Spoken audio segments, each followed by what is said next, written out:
My name is Tony Kimutai from Kenya, applying for a Master's of Economics program at Lulu University.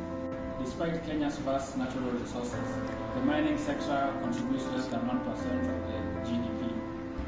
With my economics degree, I ventured into the industry to collect and analyze data and assist in progressive growth. Bottlenecks facing local miners include lack of capital, inconsistent data, and policy restrictions.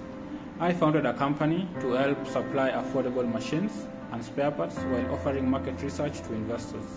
I want to join Lund University to gain a research and analytical skills, to leverage on mining data and drive policies, also grow the sector's revenue earnings.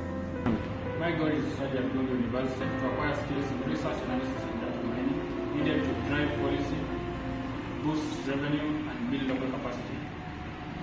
I am excited to learn and grow at Lund University and contribute to research through my experience in resource-based economics. Thank you for considering my application.